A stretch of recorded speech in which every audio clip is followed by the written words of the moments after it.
कलाप में है। कुंभकर्ण के नाक और कान कटने के बाद में जो भयंकर रूप धारण करके और उसने जो युद्ध किया है, आप उसके बारे में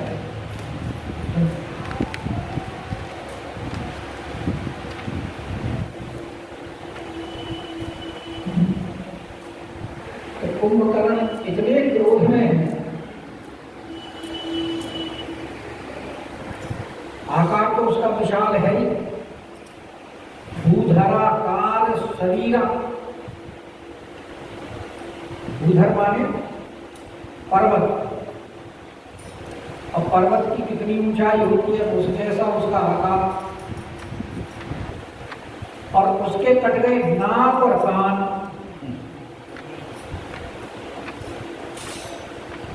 और इस समय युद्ध का रंग पूरी तरह कुंभकर्ण के ऊपर चढ़ा हुआ है, और नाक कान कटने से अत्यंत क्रोधित है, क्योंकि अब उसने अंतिम लक्ष्य मरना और मारना ये धारण कर लिया। कारण कि इस अवस्था में लंका को तो वापस जा नहीं सकता। लंका वाले कहेंगे कि नकटे पूछे होकर आए, नाक कटा के आए, नाक कान कटवा दिया, कितने ही बड़े योद्धा बनते थे, तो वापस जाने का तो प्रश्न है नहीं।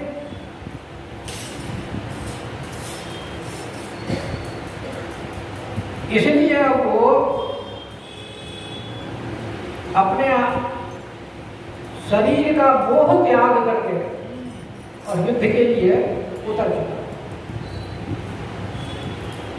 और इस समय वो ऐसे प्रतीक हो रहा है जैसे सामने काल खड़ा हो। काल निराकार होता है, कभी काल किसी को दिखाई नहीं देता, लेकिन उसका जो आकार है भयंकर, वो भयंकर आकृति और उसका भयंकर कर्म उसको काल के समान संकेत करता है।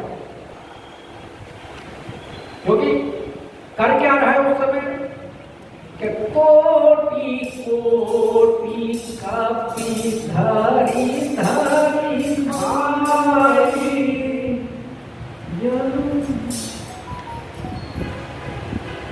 और करोड़ों करोड़ों खा नहीं रहा बल्कि भाग रहा है, निकल रहा है, भक्षण कर रहा है उनका। क्योंकि अगर खाता होता तो गोस्वामी जी ये नहीं लिखते कि जब पीढ़ी गिरी गुहा समाई, टिड्डियों का दल अपनी रक्षा के लिए पर्वत की गुफाओं में छिप जाता है, तो छिपने से वहां वो मरते नहीं है, उनकी जान बच जाती है। और यही स्थिति वानर भाइयों की हो रही है कि जो वो भक्षण कर रहा है तो वो वानर भालू मर नहीं रहे हैं, क्योंकि मरते तो तब जब उनको वो चबाता।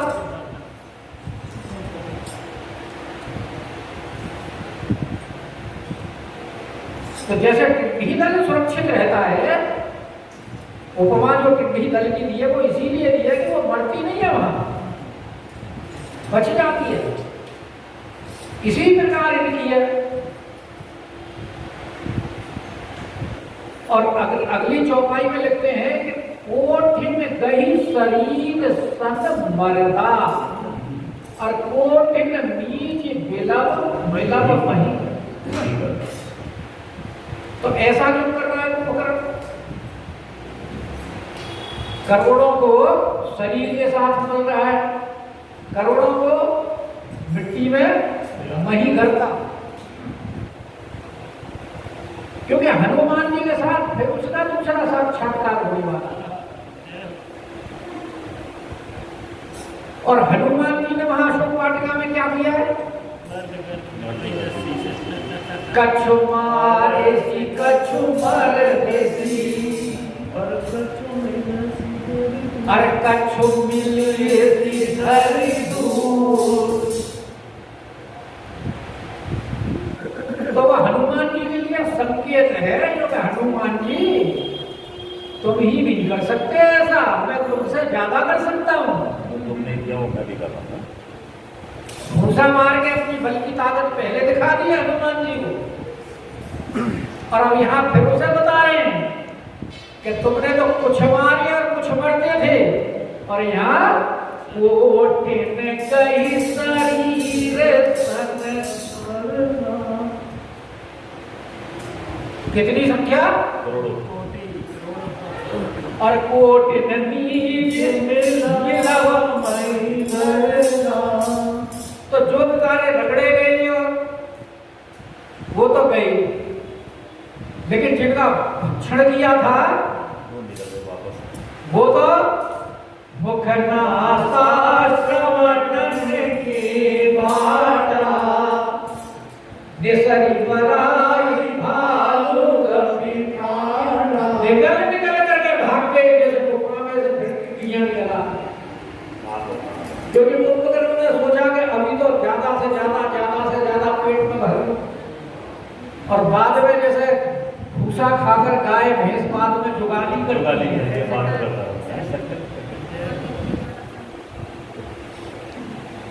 उसने सोचा बाद में जुगाली कर लूंगा। पर ये तो बानर भाग थे ना, कोई घुस तो था नहीं, निकल निकल के सारे भाग गए।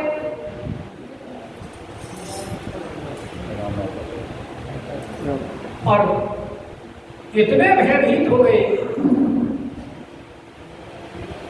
कि मोरे सुभद्र सब फिर कि उनको बार बार बुला रही है, कोई रुकता नहीं। यहाँ तो बुलाने वाले का नाम नहीं दिया, वाल्मीकि रामायण में नाम दिया है बुलाने वाले का। अंगद जी महाराज बुला रहे, कह रहे भाई तुम भागकर कहां जा रहे हो?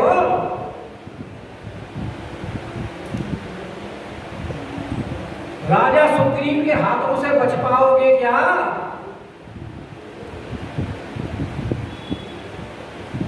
जितने भी भगोड़े हैं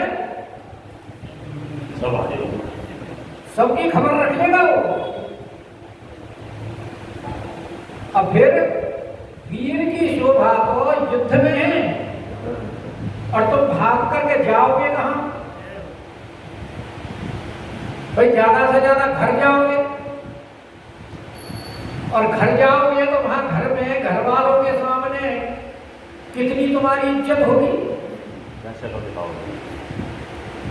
क्या ये कहलवाना पसंद करोगे कि युद्ध छोड़ करके भाग आए पीठ दिखा करके? ऐसे ही वीर हो, यही वीरता है तुम्हारी। तो इससे अच्छा तो ये है अगर तुम बल में कमजोर हो तो सन्मुख युद्ध करके लड़के वीर गति को प्राप्त करो, तुम्हें स्वर्ग की प्राप्ति होगी।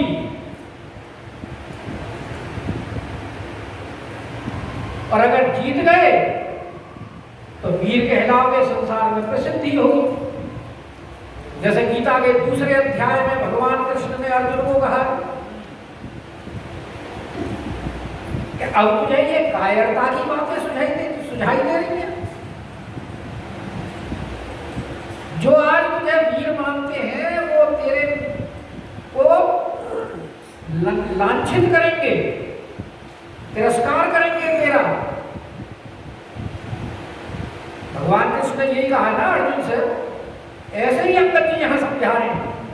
लेकिन मोरे सुभद्र सब फिराई ना तेरे, वापस नहीं आ रहे हैं। और स्थिति ये है कि अंगद जी कह रहे हैं और उनको ना तो सुनाई दे रहा है कि सूझे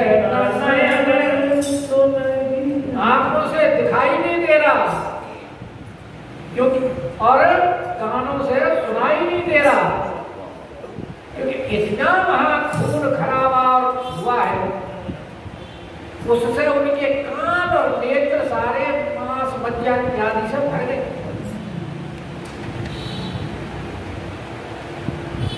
और रामादल छिन्न भिन्न कर दिया कुंभकर्ण। और जब वानरों की ये स्थिति देखी तो जो रावण की जो फौज थी वहां, जो कुंभकर्ण के साथ भेजना चाहता था, कुंभकर्ण ने मना कर दिया था, उस फौज ने समाचार सुना, बोला अब ये सही मौका है, भागती हुई सेना को समाप्त करो। क्योंकि जो संगठित सेना होती है वो थोड़ी सेना भी बलवान होती है, और जो भागती हुई हो, जिसका कोई बिखरा हो, सेना नायक ना हो, वो बहुसंख्यक होते हुए भी पराजित हो जाता। तो इसीलिए वो सारे कह रहे सोती धाई रजनी जरधारी, और ये रजनी जरधारी शब्द कहने का तात्पर्य है कि वो सेना भी ऐसी ही बलशाली थी, जैसे वो 14,000 सैनिक खरदूषण की थी, अमर, जिनको वरदान प्राप्त था कि उन्हें कोई मार ही नहीं सकता, भगवान राम आपस में ही लड़के मरेंगे, वो दूसरा कोई उन्हें मार ही नहीं सकता था। इसीलिए तो राम जी ने माया करके सबको के एक दूसरे को राम में देखते हुए मर गए। इधर भगवान राम देख रहे हैं अपनी सेना की स्थिति कि देखी राम विकल कटनारी, अरे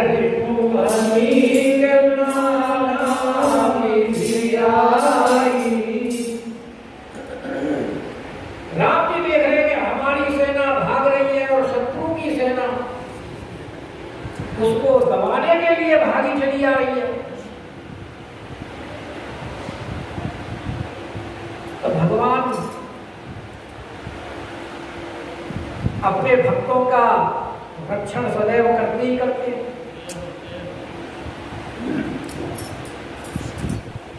भगत विपत्ति भंजन सुखदायक,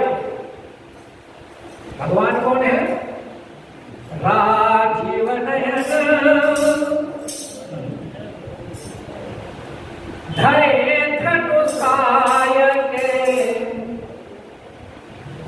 और भगत विपत्ति भंजन सुखदायक। भाई हाथ में ये तो सरचाप क्यों ले रखा है, किस लिए ले रखा है? राजीव नयन धरे धनुषायक, कि मेरे भक्तों पर अगर कोई विपत्ति आए तो भगत विपत्ति भंजन। इसीलिए यहां देखो भगवान को कहा भी इस दोहे में यही है गोस्वामी जी ने कि सुनो सुग्रीव विभीषण अनुज संभारे हुसैन, और मैं देखूं कमल बदन बोले राजीव। कौन बोल रहा है? राजीव नयन बोल रही है। राजीव नयन कहने का तात्पर्य है राजीव कमल, और कमल कैसा होता है? शीतल। और इस समय ये त्रास में है तो इनको त्राण चाहिए। तो गोस्वामी बात कह रहे हैं कि बोले राजीव, क्योंकि उन्होंने देखी राम, वहां राम कहा है। राम इसलिए कहा है कि भगवान सबके हृदय में रमण करते हैं।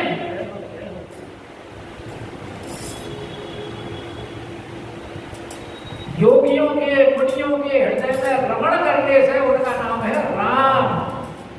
तो वो सबके बारे में जान रहे हैं, लेकिन अब उनको जो कार्य करने की आवश्यकता है वो राजीव नयन की है। इसीलिए यहां गोस्वामी बात कर रहे हैं कि बोले राम, क्योंकि भगवान जहां अपने भक्तों को विपत्ति में देखते हैं वहां गोस्वामी पाद राजीव नयन कहकर ही संबोधित करते हैं।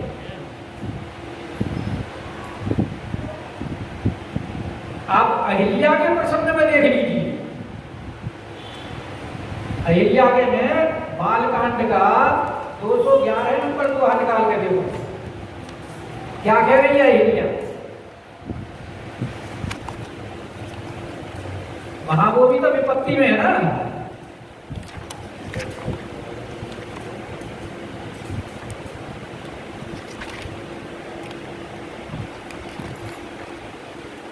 में नारी पावन प्रभु जग पावन रामन पूजन सुखदाई राजीव विलोचन भय मोचन पाई पाई शरण आई।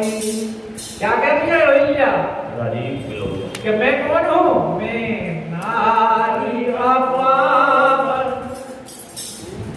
और आप कौन है प्रभु? पतित प्रभु जग पावन, जग को पवित्र करने वाले हैं आप। इसीलिए तो रावण को मार करके आपने संसार को जो कष्ट था उससे मुक्ति दिलाई। रावण अभी तो संसार को सुख हुआ। इसीलिए यहाँ भी जो भगवान के नाम की संज्ञा दी गई है कि राजीव विलोचन भय मोचन, आप कमल नेत्र भव के भय को दूर करने वाले, रक्षा करो। क्यों? पाहि पाहि शरण आई। तो यहाँ भी राजीव नयन जो है भगवान का नाम इसीलिए किया गया है कि जहाँ भगवान के भक्त संकट में हो, भगवान उनको शीतलता प्रदान करने के लिए अपने कमल सदृश नेत्रों से दृष्टिपात करते हैं। जब भगवान ने अपनी सेना को भागते हुए देखा और कष्ट में देखा, रुकने से नहीं रुक रहे, इतने भय में हैं, तो भगवान कह रहे हैं कि सुनो सुग्रीव विभीषण अनुज सभाय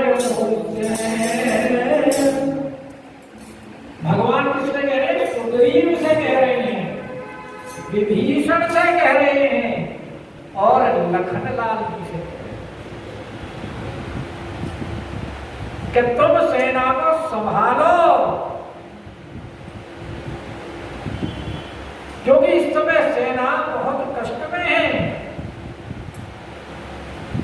युद्ध करने से अत्यंत घायल हो चुकी है, अब ये युद्ध करने की स्थिति में नहीं है। और लखनलाल जी भी अभी मूर्छा से जागृत हुए। तो आप तीनों यहां विश्राम करो और सेना की रक्षा करो।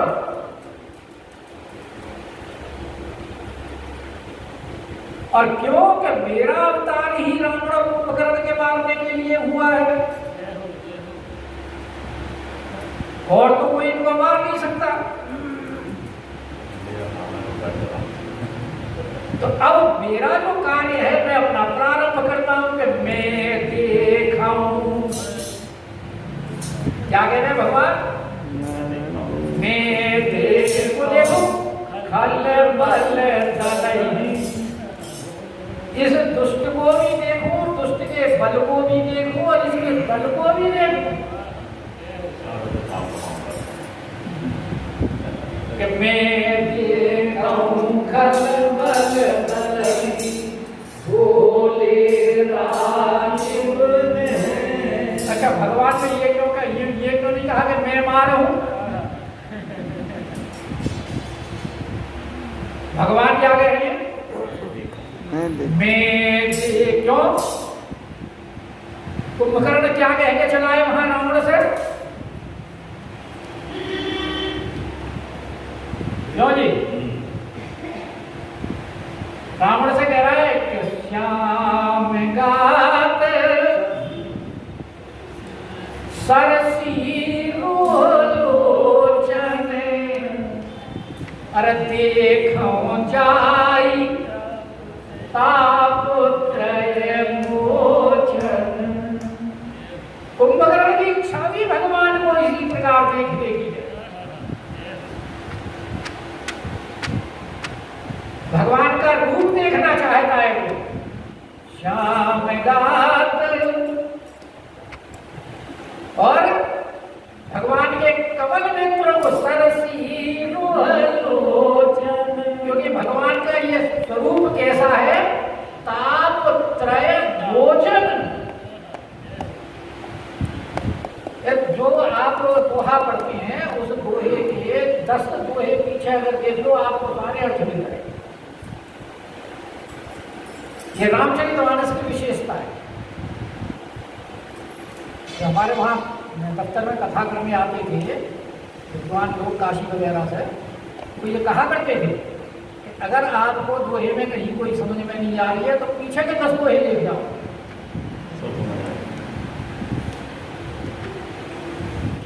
तो यहाँ वो कि भगवान ने ऐसा क्यों कहा कि मैं देख रहा हूँ खलबल, क्योंकि कुंभकर्ण की इच्छा है भगवान को देखने की। जब कुंभकर्ण की इच्छा है भगवान को देखने की, तो भगवान कहे भाई मैं भी अपने भक्त को जाकर के देख, क्योंकि गीता में भगवान ने कहा है कि ये यथा मां प्रपद्यन्ते तांस्तथैव भजाम्यहम्।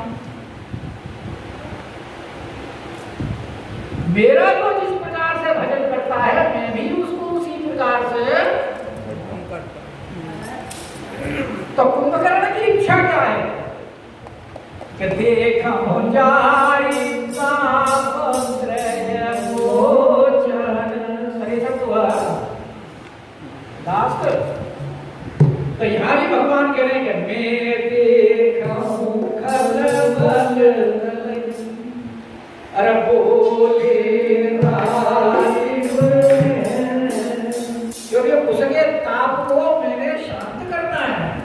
तापत्रय मोचन उसने जो मुझे संज्ञा दी है कुंभकर्ण में, तो मैंने भी उसको, वो तो तीनों तापों से मुक्ति चाहता है, मैं उसको सारे ही तापों से मुक्त कर दूंगा। इसीलिए भगवान ने अरे सारंग, अरे सारी कटी भाषा, भगवान ने अपना सारंग धनुष उठाया। सारंग धनुष भगवान का है।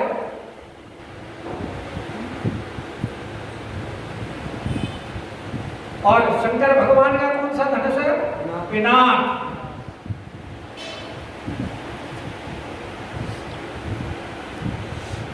सबके अपने अपने धनुष के नाम है। अर्जुन का कौन सा धनुष है? गांडीव।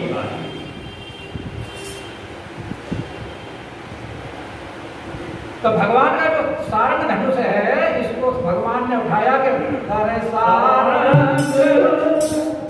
सारंग शब्द से ही ये ताकि विष्णु के अवतार या स्वयं विष्णु है, इसीलिए भगवान का नाम सारंग पाणी। सारंग। और राम जी का जो दंड है उसका एक नाम कोदंड भी आता है। भगवान शंकर का भी कोदंड आता है कि सकल में उठे कभी खेचन को कोदंड, इष्ट देवता नमन करे बल संभारी भुजदंड। और वो भी कहते हैं हर को दंड कठिन यही भंजा यही समेत निर्धन गंजा हर भूषण चसरा रूपाली वधे सकल अनिल मनसारी। और इनकी भी सबकी और जब देवासुर संग्राम हुआ था तो उस समय ये होती है ना सरकंडा जैसा जो होता है वो उस समय उत्पन्न हुआ था। तो उसके भाग किए गए थे। एक भाग से बनाया गया सारंग धनुष और फिर उससे छोटे भाग का बनाया गया भगवान शंकर का पिनाक, फिर उससे छोटा बनाया गया कोदंड, फिर उससे छोटा बनाया गया गांडीव और फिर एक कोर जो रह गई थी उस कोर की बनाई गई बंसी। और वो कितने कोर का था? एक की बंसी, 3 का गांडीव, 4 हो गए और 5 का जो है कोदंड और फिर 7 का पिनाक। और इस तरह मतलब इसी तरह वो कुछ अब मुझे ध्यान नहीं आ रहा कुछ इस तरह कि वो इतना लंबा था। तो यहाँ भगवान ने सारंग धनुष अपना लिया कि कर सारंग और साची और कमर में तस्कर सजाया और आगे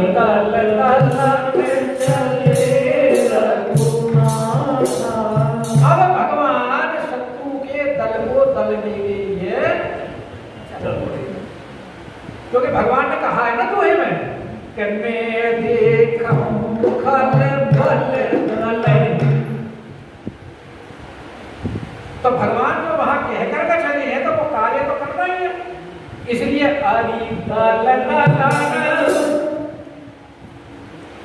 अरिदल में दोनों बात आ गई, शत्रु के दल खल बल और दल।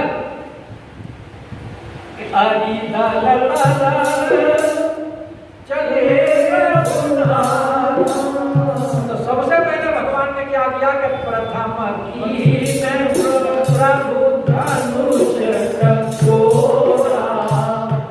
तो भगवान ने अपनी प्रत्यक्षा के ध्वनि की है और प्रत्यक्षा की ध्वनि ऐसी हुई है जैसे कि इंद्र के वज्र की ध्वनि हुई है। देखा है ना बरसात के दिनों में जब आकाश में बिजली चमक करके और कहीं गिरती है किसी वस्तु के ऊपर और गिरने के बाद में जब उठती है तो कितनी भयंकर गर्जना होती है। और आसपास के अगर वहां मौजूद हो तो जिनके ऊपर गिरती है वो तो जल के कोला हो जाते हैं और आसपास के बहरे हो जाते हैं। यहाँ भी भगवान ने जो ध्वनि की है कि प्रथम की तो उसका प्रभाव क्या हुआ?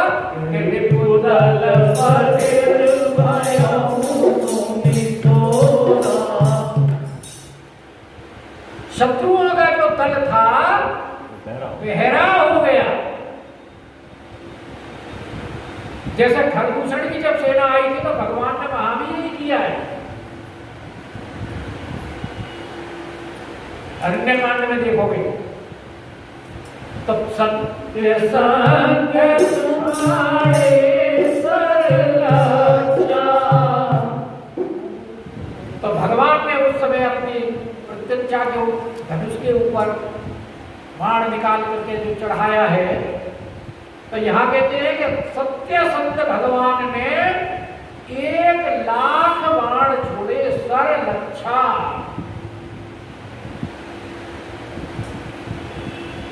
तो 1,00,000 बाण कैसे छोड़ दिए?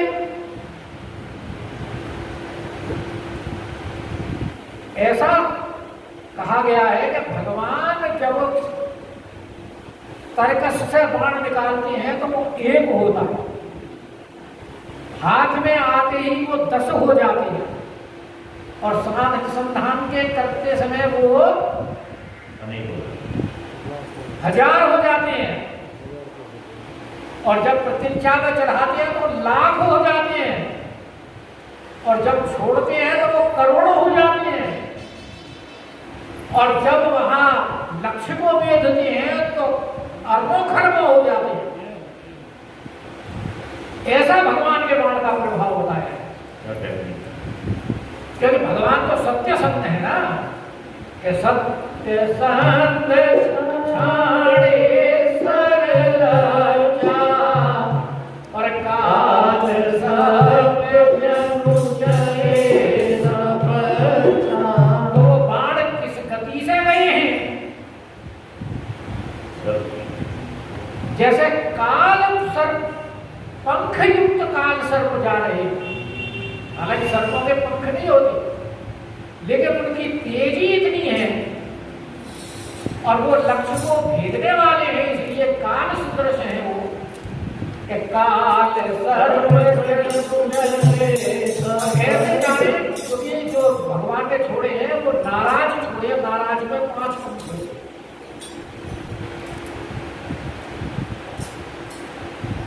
जो वहां महाभारत में अगर आप पढ़ोगे तो वहां विभिन्न प्रकार के बाणों का वर्णन किया हुआ है और नाराज जो बाण होता है वो सारा पूरा लोहे का बना होता है। उसमें वो सरकट्टा वगैरह लगा नहीं हुआ होता।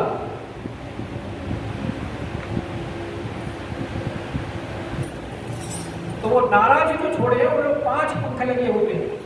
तो वो ऐसे प्रतीत हो रहे हैं जैसे कि काल सर्प जा रहे हो कि जहते चले विपुल राजा और विपुल है यानी बहुत हैं और भगवान जो बाण छोड़ रहे हैं भगवान दिखाई भी नहीं देते कब छोड़ रहे हैं। लेट चढ़ावत केशत गाड़े और काल ही लखा मेघनाथ के भी बाणों का जो वर्णन हुआ है युद्ध का उसमें भी कान को बाण जो छोड़े उसमें भी वो सपक्षा बाण ही है लेकिन वो दिखाई दे रहा है लेकिन भगवान तो लेते देते दिखाई नहीं देते। ऐसे जा रहे हैं और वो जा रहे हैं तो अपने लक्ष्य को भेदेंगे। उससे क्या प्रभाव पड़ा कि लगे कटन भट विकट पिशाच। तो क्योंकि भगवान ने कहा था देखो खल बल दलई और अरि दल दलन चले। तो सबसे पहले इस सेना का ही संहार किया है क्योंकि वो राम जी की सेना का पीछा कर रहे थे। तो इसलिए पहले भगवान ने उन्हीं का संहार किया है कि लगे कटन भट विकट पिशाच। अब उनको पिशाच कहा है क्योंकि पिशाच इसलिए कहा है कि वो सारे मांस भक्षी और बानर भालुओं को खाना चाहते थे। अब वो खरदूषण का युद्ध भी आप पढ़ोगे वहां भी उनको पिशाच कहा है। वो पूरा आप छंद उठा करके पढ़ोगे तो सारे छंद में बड़ा विस्तार से युद्ध का वर्णन है। कटही चरण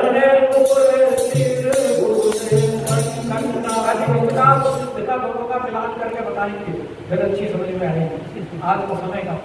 कटही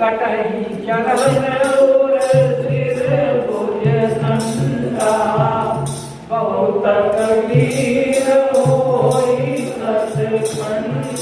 बाणों से किसी के चरण कट रहे हैं किसी की छाती फट रही है किसी का सिर कट रहा है किसी के भुजदंड कर रहे हैं और बहुत से वीरों के तो 100 टुकड़े हो गए। बहुत वीर होई सतखंडा। अरे घोरों में घायल मही परही। और जब घायल होते हैं चक्कर आता है चक्कर आकर पृथ्वी पर गिर जाते हैं लेकिन फिर भी युद्ध की इच्छा उनकी समाप्त नहीं होती। उठी संभाल और फिर उठ कर लड़ते क्योंकि सौभाग्य है ना श्रेष्ठ योद्धा हैं, इसलिए लड़ रहे हैं उठ कर। तो लागत बाण, और जिसके भी बाण लगता है वो चलत जिंदा उसको मेघ की तरह गर्जना कर रहे हैं। लेकिन जब बाण लगता है शुरू में तो बड़ी तेज गर्जना होती है और धीरे धीरे फिर वो मंदी होती चली जाती है। बादलों की भी तो गर्जना ऐसी होती है ना, पहले बड़ी तेज होती है फिर धीरे धीरे हो जाती है। तो ऐसे ही लागत बाण चलत जिंदा और बहुत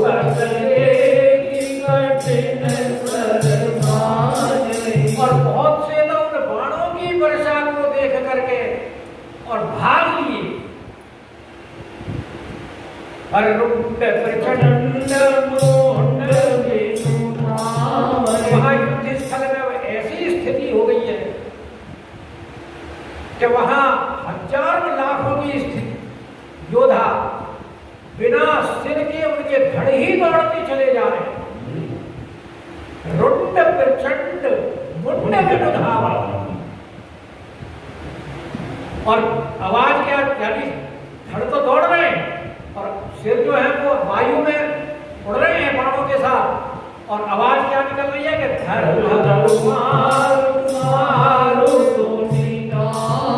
और आवाज निकली है पकड़ो पकड़ो मारो, और इसका शब्द करते हुए गा रहे हैं, चिल्ला नहीं है, गा रहे हैं। गावई का तात्पर्य यानी युद्ध का इतना उन्माद है कि वो अपने जोश में उनका वो गाना सुनाई दे रहा है कि और काटे